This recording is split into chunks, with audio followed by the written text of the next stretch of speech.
Welcome to the Two Testaments, a guided journey through Scripture, with leading experts on the Bible. Hosted by Ronnie Cosman and Will Kynes. Subscribe wherever you listen to podcasts or at the2testaments.com, where you can also donate to support our work. Follow us on Twitter at the2testaments on Facebook or Instagram.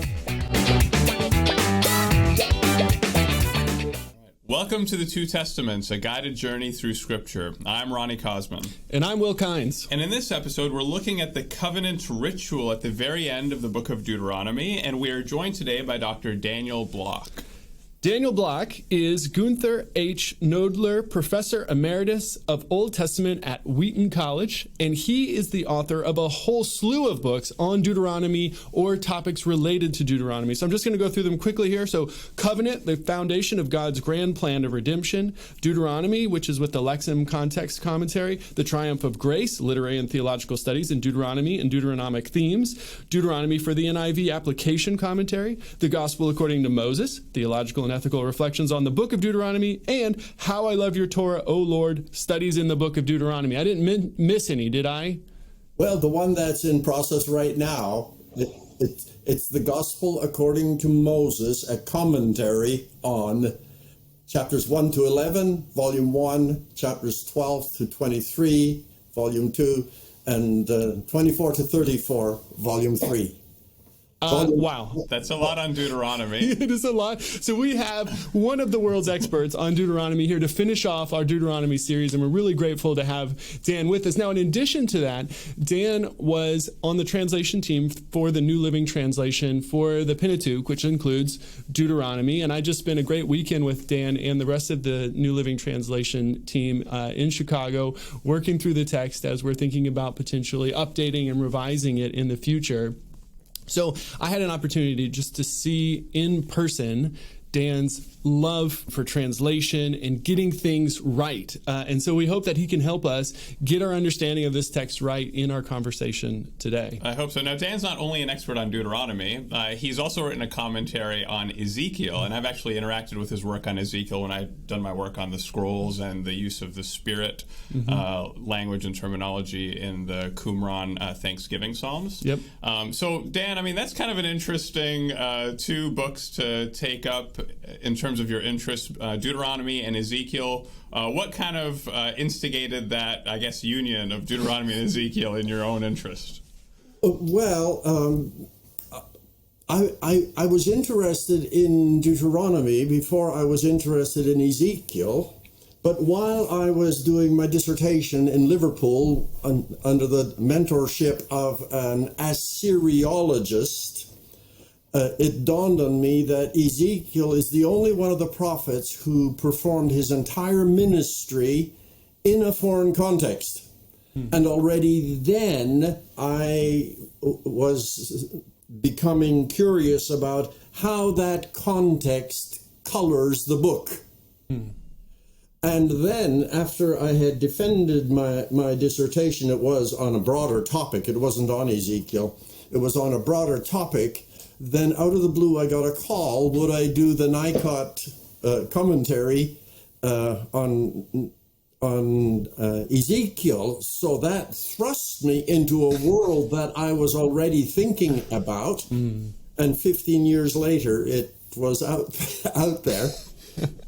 In the process of that, my primary interest in the Pentateuch and Deuteronomy particularly, it dawned on me, I should have done Deuteronomy first and then Ezekiel, though there are scholars out there who say that Deuteronomy hasn't influenced Ezekiel at all. Well, I had a doctoral student who I think proved him wrong.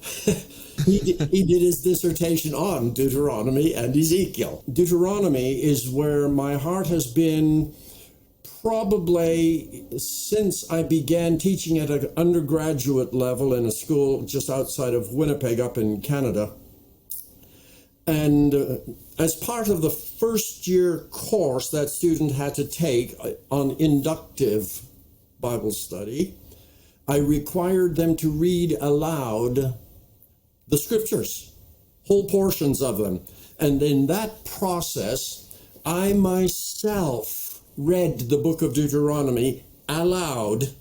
As you read through the book, you find at every turn Moses is reminding the Israelites.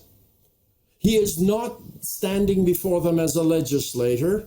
The style and tone and genre of the literature is not legislation. Even chapters 12 to 26, I will argue, it is law in the service of theology. And this is rhetorical communication at its finest. He stands before the people as their pastor, delivering his farewell addresses.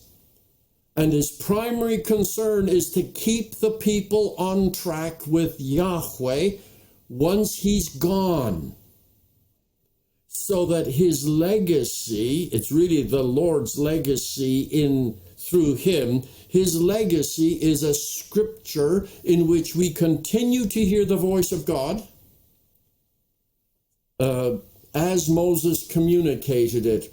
So when we think about Deuteronomy as this rhetorical performance, we have you on to think about the conclusion, the grand conclusion of this rhetorical performance in Deuteronomy 31 to 34, which, like many pastors today, ends with a poem, right? The poem, 3 points in a poem, right? Yes. But then, unlike a lot of sermons, also ends with a narration of the preacher's death. Not as many sermons end with that. So could you just walk us through these last 4 chapters briefly before we dig into them in more detail? What do we see in these 4 chapters? How do they hold together? I had a student at one point who did his dissertation on death narratives in Scripture. We have dissertations and studies on birth narratives, on call narratives, all sorts of other things, but it dawned on me as I was working through this material that nobody's ever done anything on death narratives. And what we have in those last chapters, in chapter 31, it starts out with Moses telling the people, I know I'm not crossing the Jordan. I can't go across with you. And so what he does then, he begins, the whole book is about putting the house in order, which is what people do before they die. And he puts it in order in 3 ways. 1, he reaffirms the commission of Joshua as his successor, not in all the roles, but as leader of the people. He'll take you across and he'll lead you in the process of claiming the promise that God has given in the land. So he does that. Second, he writes down the Torah. Chapter 31, verses 9 to 13. Moses wrote down all the words of this Torah, and he handed it to the elders and the priests, and then he tells them to read it every 7 years at the festival of Sukkoth, booths. From the very beginning, it is cast as canonical text to be used in worship, to remind the people of God's grace in their redemption and in the gift of land and his blessing of the people. All that we are and have comes from him. And so the document itself is that, and they put it beside the Ark of the Covenant in the temple. Not inside, that's where the tablets go. That's the icon of the covenant. But this is the exposition of covenant relationship, so that they can retrieve it. Nobody ever saw the tablets. They were not on public display. Only God saw them as the guarantor. But this is to be used in worship regularly so that the people will continue to hear the voice of God. That's the second thing he did. And the third thing he did is, Moses, you're about to die. So write this song, which is really interesting. The real successor to Moses is not Joshua, the man, But it is a song which I interpret as Israel's national anthem. Because he tells them, memorize it and teach it to the people, and they are to learn it throughout and sing it and recite it throughout their days. The whole book is like a Russian church service. I've preached at a Russian service in which I was the fourth preacher of the morning. What we have here is 4 sermons, 1 to 4, 5 to 11, 12 to 26, plus 28, and then 29 to 34. 4 sermons. Then you have the closing hymn. That's chapter 32, the national anthem. And then you have the benediction, chapter 33, the blessing of all the tribes. And then you have the pastor walking off the scene, and the story's over. Not only his personal story, but the story of Israel prior to crossing the Jordan. We are now entering a new episode. So it functions, these last 4 chapters are deliberately set up as a death narrative from beginning to end, and it has all of those features in it, preparing his family, like Jacob did at the end of his life, like Jesus does in the upper room with his disciples. Peace I leave with you, my peace I give unto you, not as the world and all the rest of it. I'm going to prepare a place for you. And then he's getting them ready to take over when he's gone. And that's precisely what Moses is doing in this book. Tell us what for you is the most difficult thing, or the most peculiar passage, odd thing that you've encountered and tried to interpret in these last chapters of Deuteronomy. Well, I really struggle with, right after the song, you have a little narrative interlude between the song and the benediction, verses 44 to 51. I think it answers some questions from earlier in the book. But he has just taught the people this song, and the Lord says, go up the mountain, and he commands him to die. That's the only place in Scripture where I can find anybody commanding anybody to die. But he says, go up and die. And then he reminds him, you're not crossing the Jordan. And then he gives the reason for it. And it takes us back to Numbers chapter 20, where Moses struck the rock. Mm-hmm. Instead of speaking to it. I ask myself, God, is it such a big deal? The guy has done so much for your agenda. I mean, earlier in chapter 9, you had another prayer. There are 2 prayers in Deuteronomy. One is a personal, private prayer, and God says no. And I say, is this such a biggie? Why can't I just cross the Jordan? But God says no. The other one was a real significant. There Moses offered to give his life that God spare the people. Self-sacrificially. Well, here there is no self-sacrifice in his prayer earlier. But in any case, God doesn't answer this, what seems to be a little problem, relatively. Well, he answers it with a no. But the Israelites really did deserve to be wiped out because of the violation of the first covenant principle, no other gods, and they just signed on to it, and here they violated that.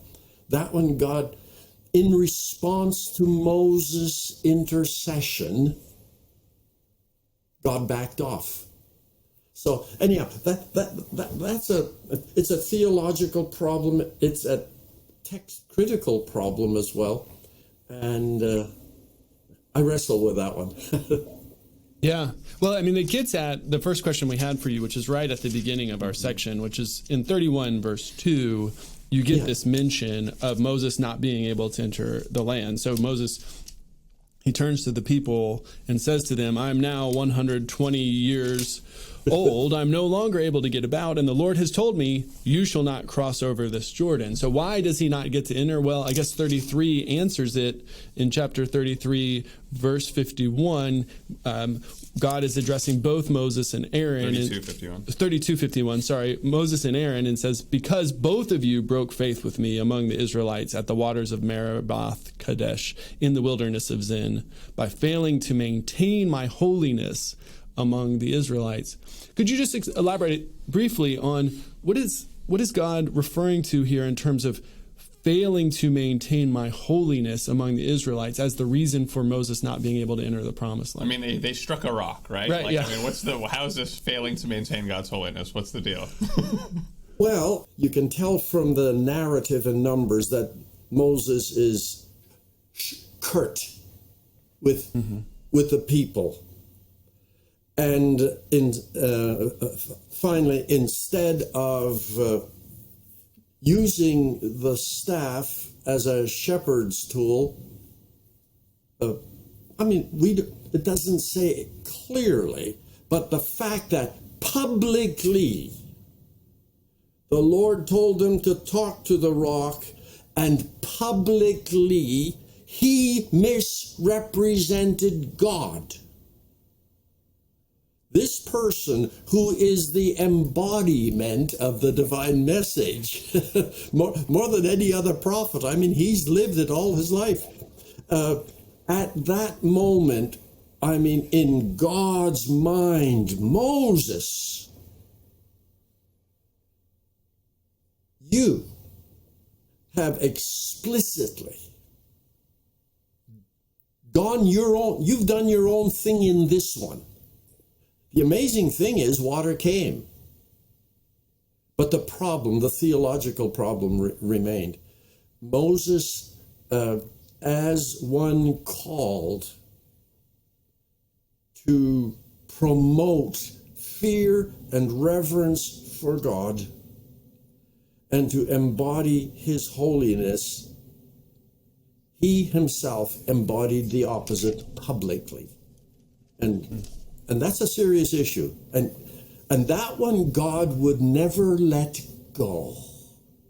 And of course, we struggle with that. What? Is that such a big deal? And the answer is yes. God's holiness cannot be compromised. And just because you're a leader doesn't mean you get to do it without consequence. Yeah. So that consequence of Moses' death sets up a major issue that's addressed in chapter 31, which is who's going to succeed Moses after his death. And so we get Joshua. Why is it important that we get this new leader mentioned here in Deuteronomy before Deuteronomy is over? And then why is Joshua chosen to be that leader? Well, again, we never have any explicit reason for that choice. But if you go back to the narratives, if that leader who leads them into the promised land is to be one who experienced the Exodus originally, we have two candidates. We have Caleb, who represents Judah, and that could make real sense, because Judah becomes the royal line. Mm-hmm. But Caleb is not an ethnic Judahite. Caleb ben Jephunneh the Kenizzite. He's a convert who earlier had exhibited even greater faith than all the native Israelites. An amazing story in and of itself. He has a different spirit. He, in my mind, he would have been a great candidate. So what we do here is we take an outsider who is the true Israelite and have him as the leader. The interesting thing is when they cross the Jordan, and they apportion the land, Caleb, the non-Israelite, gets Hebron, the burial place of the patriarchs. That's what Caleb gets. It's an awesome reward. The adopted son is the real bearer of the passport. But Joshua, the other side of Joshua, he's an Ephraimite, isn't he? And already in both the benediction of Jacob in Genesis 49 and in Moses' blessing already, Joseph, they're highlighted. And this becomes, I think, it's honoring Joseph, who served Yahweh so well in Egypt by preserving the people. And I think that's part of it, though the text never does actually explain it. He had, of course, been Moses' general when they were fighting the Amalekites earlier on.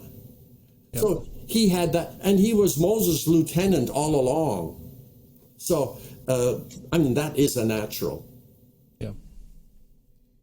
Now, in chapter 31, verses 16 through 22, the Lord tells Moses how the people are going to break the covenant and worship other gods. I'll read a little bit, beginning in verse 16. The Lord said to Moses, "Soon you will lie down with your ancestors. Then this people will begin to prostitute themselves to the foreign gods in their midst, the gods of the land into which they are going.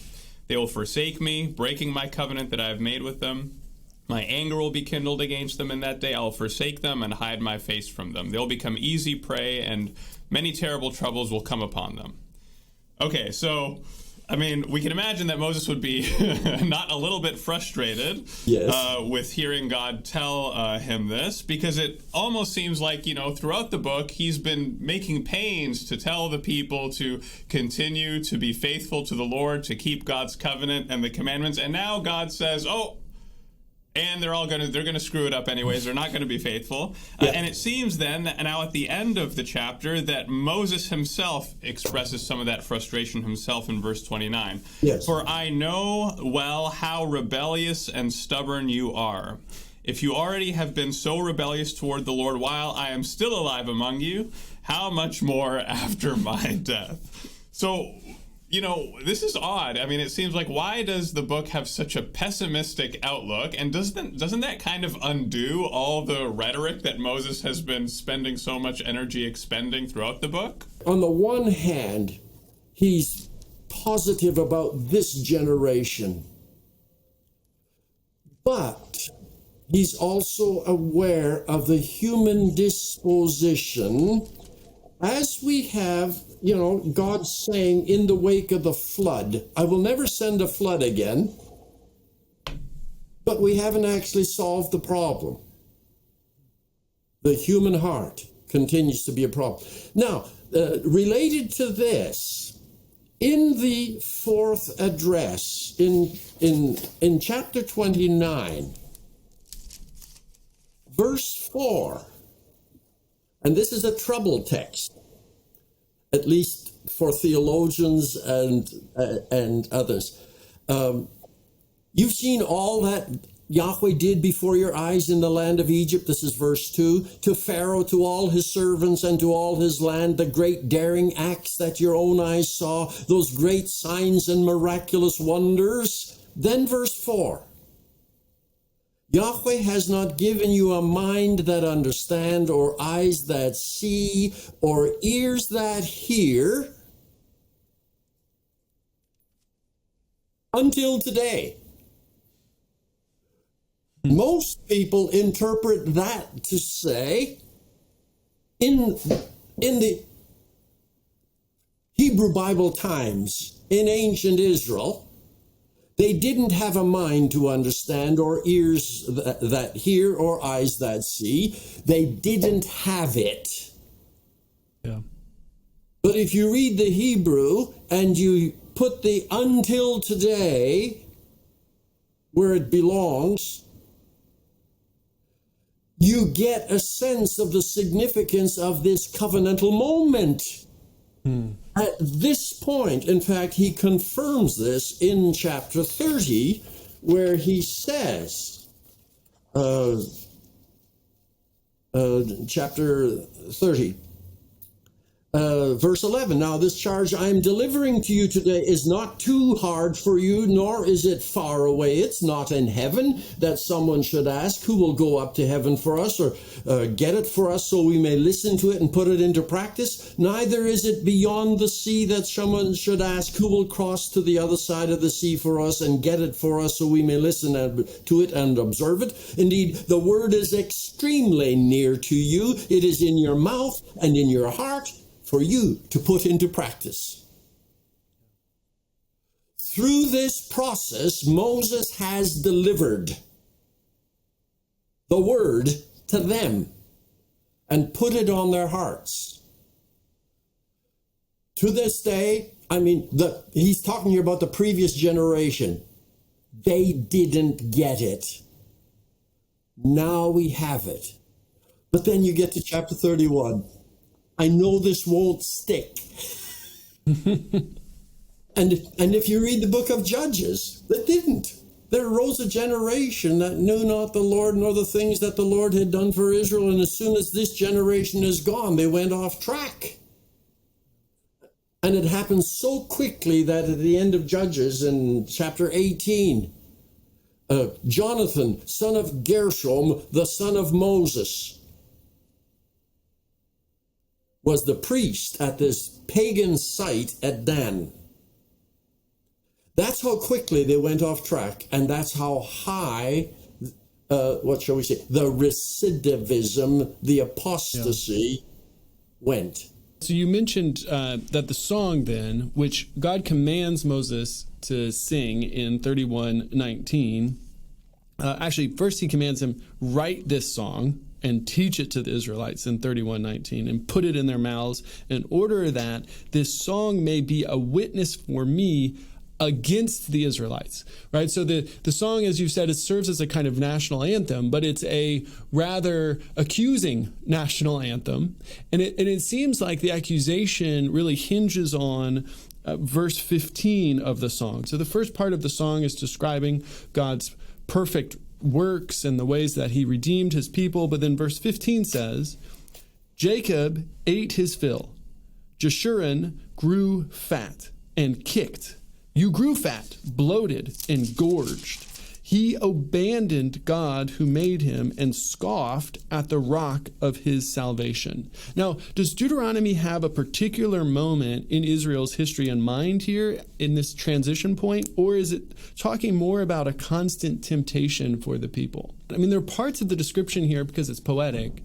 I mean, some of it sounds a little bit like the golden calf episode. Some of it sounds like the judges cycle, where over and over again they go through this kind of process. And some of it sounds like the exile to come when this foreign nation will come and take them away. So does it have one of those events in mind? Or I think this works at the personal level, at the family level, at the communal level, at the tribal level, and it works at the national level. And that's why I think it's operative all the time, so that the individual, even if the nation is staying on course, there are always individuals who can scoff at the rock of their salvation.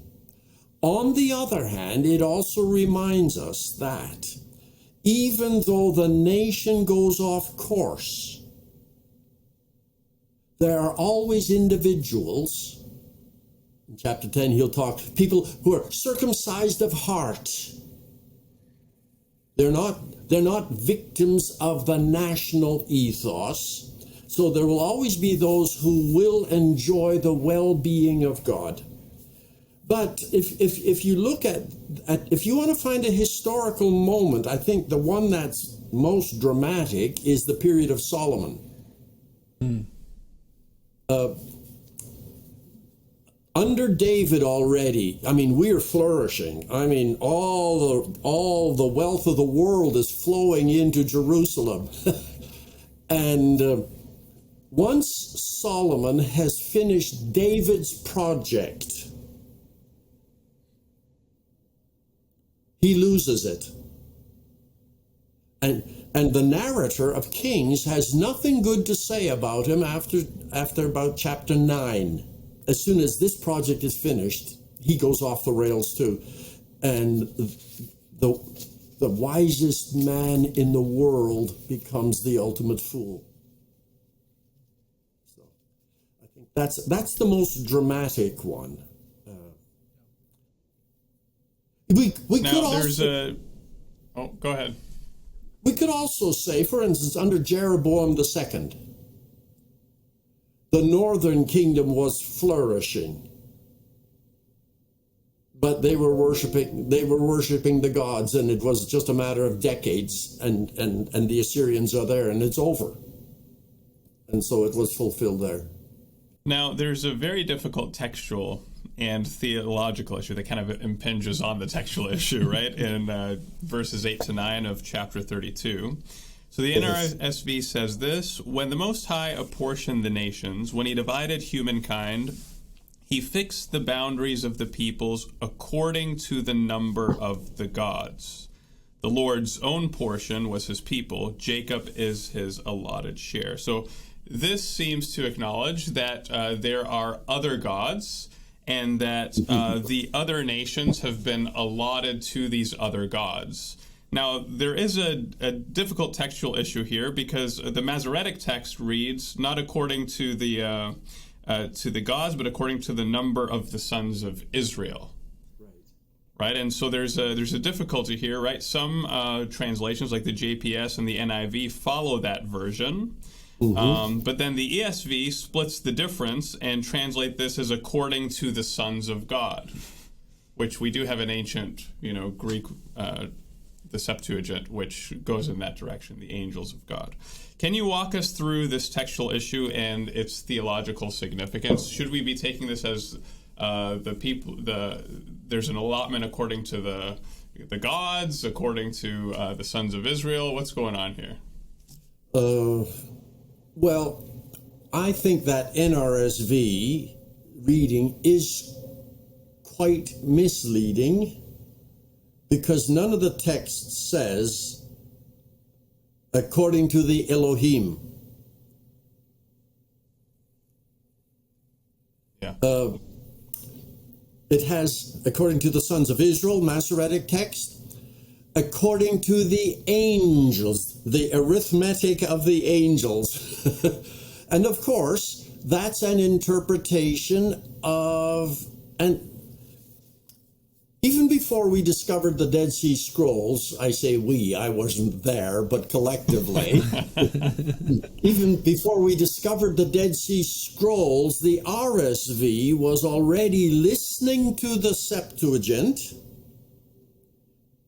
and asking and answering the question, who are these? And they interpreted angels back into Hebrew as B'nai Elohim. Now we know that in the Hebrew Bible, the members of God's heavenly court are often called the B'nai. There was a day when the sons of God came before the Lord at the beginning of the book of Job. And we recognize that those are heavenly beings. They're residents of that sphere of existence. They're not earthlings.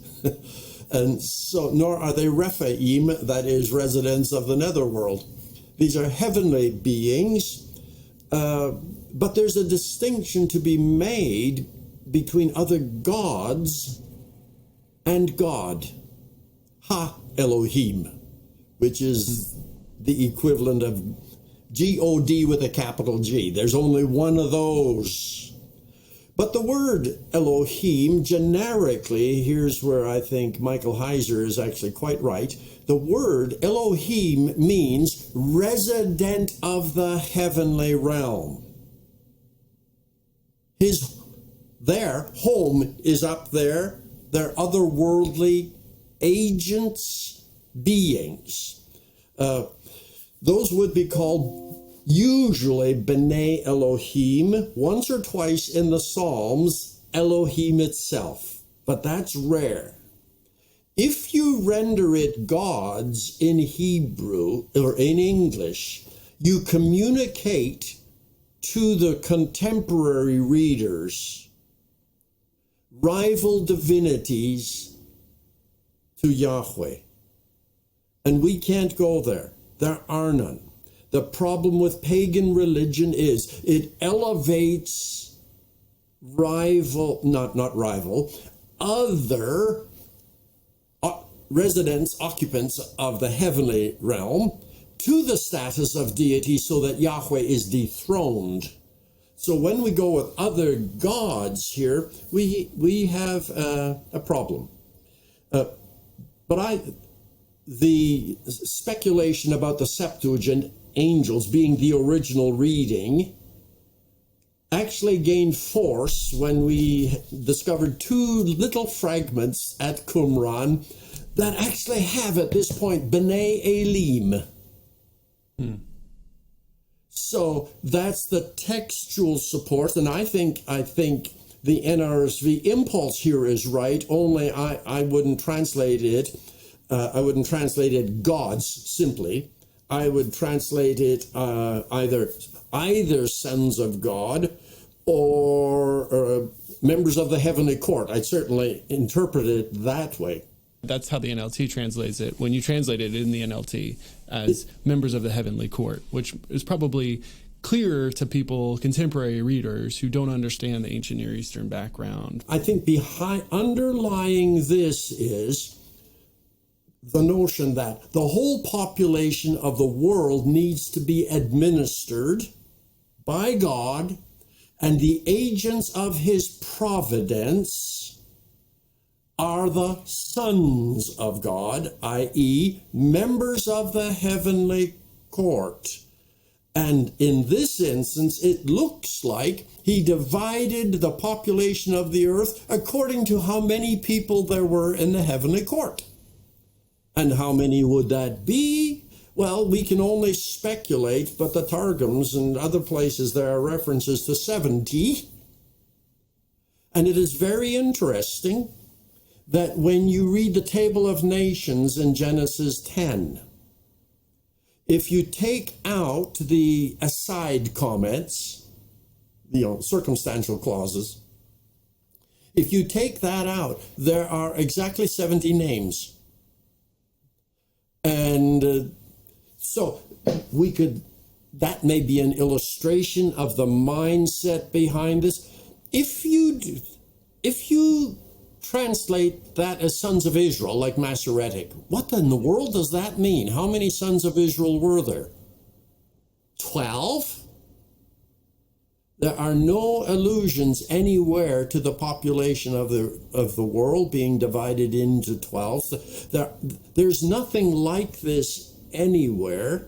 So what exactly are these divine beings doing? Okay, so you said they administer God's providence. Can you flesh out for an ancient Israelite reading this? What would they be executing God's justice? Would they be carrying out God's vengeance when nations go wild? Would they be moving around the stars and the moons and the sun and that kind of thing, the winds? What exactly do you have in mind here? Well, I think the prologue to the book of Job gives us the best picture, probably. There was a day when the sons of God came before the Lord. And why were they there? I mean, all of this is a metaphor based on an earthly royal court. I think what they're doing is they're giving account to their divine superior of what they observed happening on earth. You have an allusion to this in the book of Zechariah as well, in terms of the horsemen. But they go back and forth. They're doing all sorts of things. I think they're distributing blessings on those who are faithful, authentically pious, and they're also meting out judgment and whatever else. Well, let's move into chapter 33. And this is a series of blessings on the tribes of Israel. What rhetorical purpose does it serve here at the end of the book of Deuteronomy? Well, I think we started out by talking about the structure of the book. This is a church service. And at the end, as one says goodbye to one's family, we bless them. And I think this reinforces the notion with the people that this is, in fact, Moses' swan song. It's over. He's leaving. But what does he do for them? And this is what's really amazing. The guy who was so angry with the people just a few days ago with this generation, when it wasn't this generation's fault. It was the previous generation's fault. But he was venting his anger in the first addresses. Now, the last words we hear from Moses are the blessing. And I imagine in this instance, I mean, some people will say I'm too historicist and all of this. But I think the author, by the way he structured the book, he imagines us. Now, the Lord has said, go up the mountain and die. Moses is on the way up. And as he goes up, he turns around and he sees the whole camp of Israel before him. And what happens is a series of fragments of, generically, at the beginning, the narrator calls them the blessings of Moses. They don't actually sound much like blessing. Actually, to me, they sound more like wishful thinking. They are less prophetic, predictive in tone and style than Jacob's were in Genesis 49. And so generically they are slightly different, but the narrator says this is the blessing that Moses, the man of God, pronounced on the Israelites before his death, he said. And then, of course, he starts with this magnificent exordium. Yahweh came from Sinai. O you who loves the people, all his holy ones were in your step. So they followed in your steps, receiving orders. And then a third person reference to himself. This is a problematic. I don't know where this comes from, how Moses, when Moses charged us with the Torah as the possession for the assembly of Jacob. Thus he became king in Jeshurun when all the heads of the people were gathered, all the tribes of Israel together. This is the moment of the covenant renewal in the presence of God, and that's when they became the people of God. But it ends with one of my favorite texts in all of Scripture. It is amazing. The Coda, verse 26. There is none like El, O Jeshurun, who rides the heavens to your aid on the clouds in his majesty. The God of time immemorial is your dwelling place, and underneath are the eternal arms. He drives out the enemy before you and shouts, annihilate. So Israel dwells securely. Jacob resides secluded in the land of grain and new wine, and even his skies drip with dew. How privileged you are. Hebrew has two words for blessing. Barakah, which Moses used at the beginning, and Ashrei, which he uses here. And in my mind, I mean, it's usually translated, I think rather lightly as happy are. I think it's much weightier than that. It is a declaration of privilege. How privileged you are, Ashrei. And this is Psalm 1. Blessed is the man who doesn't walk in the counsel of the earth, but delights in the Torah of Yahweh. This is that. This is in Jesus' Beatitudes as well. I think he's not, he is not working with the barakah language there in Hebrew. He's working with the Ashrei language here. How privileged you are, O Israel. Who is like you, a people rescued by Yahweh, He is the shield that aids you, the sword in whom you boast. Your enemies will cringe before you, and you will tread on their backs. It's a magnificent framework. And I can imagine that at one point, the exordium, the beginning, and the coda, the ending, were one piece. They fit together. But what's happened here is whoever put the book together inserted these fragments of blessing for each of the tribes. And they are just fragments. I mean, a couple of them get rather long blessing. Joseph gets a long blessing. And Levi gets a long blessing. We understand Levi, Moses is a Levite, and that it's the spiritual responsibilities they have. But the rest are all just fragments. And some of them, I mean, are they predictive or are they reflective of past events? Reuben, maybe. Let Reuben live and not die, but let his males be few. Well, you know the story of Reuben. And you know what Jacob said about Reuben, about being dispersed, Reuben and Simeon, for their evil. But in any case, so in some instances you have that link, but in others, I mean, it's hard to figure out what's going on here. I have a feeling, and this is just imaginative hermeneutics. I have a feeling that each of these blessings was put on a separate ostracon and left for the. I mean, I'm just imagining this for the tribe. These are Moses' last words to you. Treasure them. They are on separate ostraca, little fragments of pottery, perhaps, and put in a bag, a collection. We got a collection of these blessings, and in the light of history, they were arranged, so that Dan, when you see where Dan's portion is allotted in Joshua, Dan is allotted territory between Ephraim and Judah. So these are not arranged geographically according to the ideal, but the order in my mind already reflects later history. They're put together in light of historical reality. When that was, I mean, I have a sense, my own sense is that it was early, probably during the time of David already, but in any case, that's another story. But they're interesting because I think they really are prayers. Look at verse 11, for instance.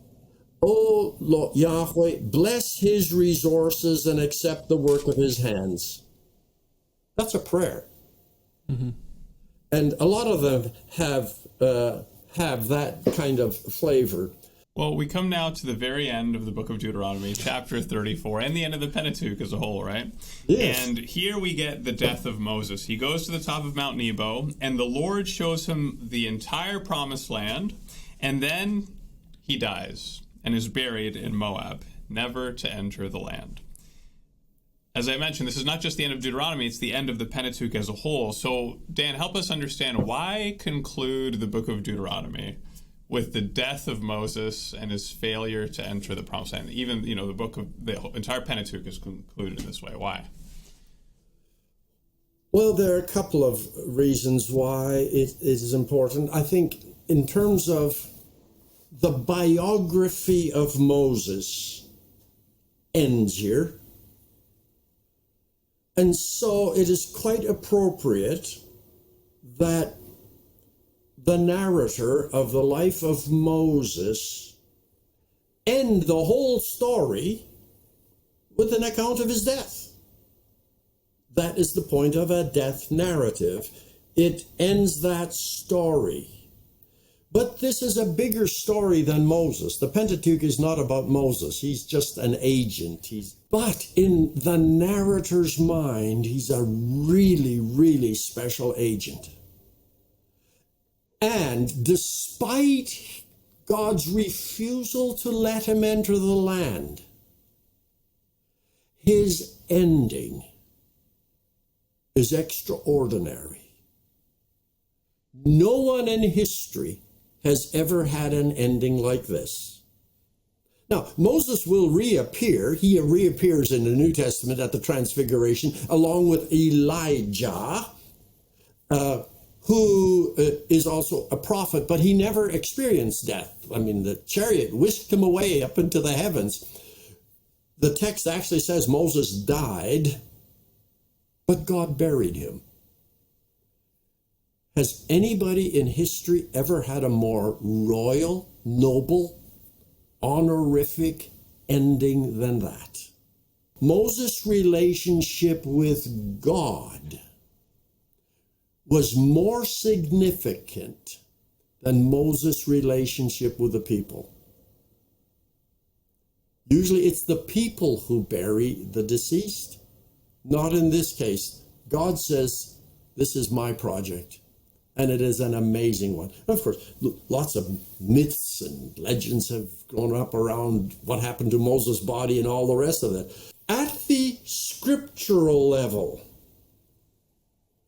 Moses is the one who gave us the authoritative interpretation of all that God was doing for Israel. I distinguish that from what happens in Exodus and Leviticus. In Exodus and Leviticus, you have the divinely revealed stipulations of the covenant, the mishpatim and the chukim. In Deuteronomy, we have Torah, which means teaching. The most significant verb in the book of what Moses has been doing is the ordinance and statutes that I have been teaching you. It's not that I've been legislating. And so what's happened in this book is Moses has offered instruction on how to apply the worldview represented by the covenant to the new situation on the other side of the Jordan. That's the world that Moses is denied, but that's the new world that's about to... This is an epochal moment. I know in critical scholarship, Martin Note and others have argued that Deuteronomy is the introduction to the Deuteronomistic history.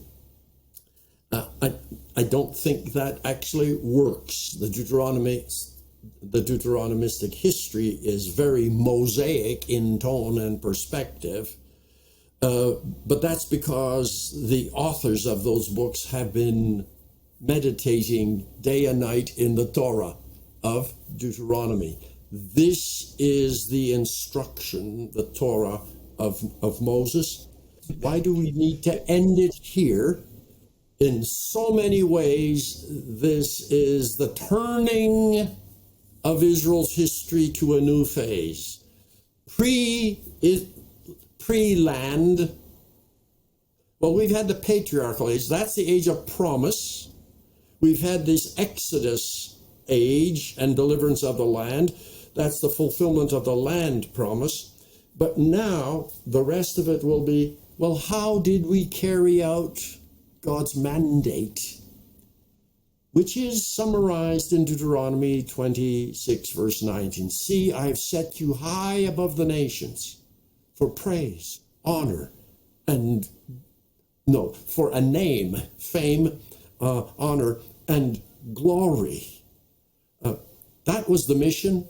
Unfortunately, they forgot it, but they were there to be paradigms before the world, trophies of grace, showing to the world what divine grace can do, and in that sense being paradigmatic for what God's vision is for us. Yeah, thank you so much, Dan. With chapter 34, we not only come to the end of the book of Deuteronomy, but also our journey through Deuteronomy this season. And you've brought us back to where we started in the introduction with Brent Strawn, where we talked about why we wanted to spend this time in Deuteronomy, because there's a sense in which, as Strawn says, that Deuteronomy is foundational for our understanding of the Old Testament as a whole. And then, of course, the Old Testament is foundational for the New Testament as a whole. So, I mean, you could make an argument that Deuteronomy, and I imagine you might be tempted to make this argument, Dan, Deuteronomy is the most important book in the Bible because it's so foundational in that regard. So there's just one more thing, though, since we finished this journey, but there is one more question that we have for you that we'd like to ask all of our guests, which is for a blurb.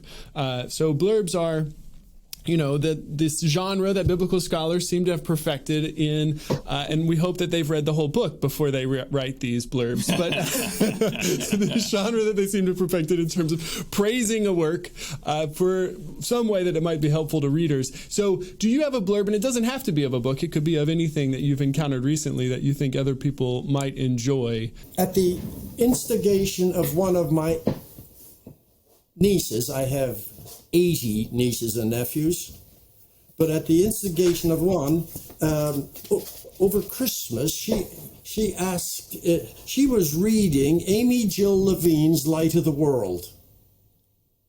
Amy Jill Levine is a Jewish scholar at Vanderbilt University, and she writes Advent meditations here from a Jewish perspective. I find these magnificent. They're wonderful. They lead us into, her focus is on how Jewish this story is, which we, Goyim, don't get.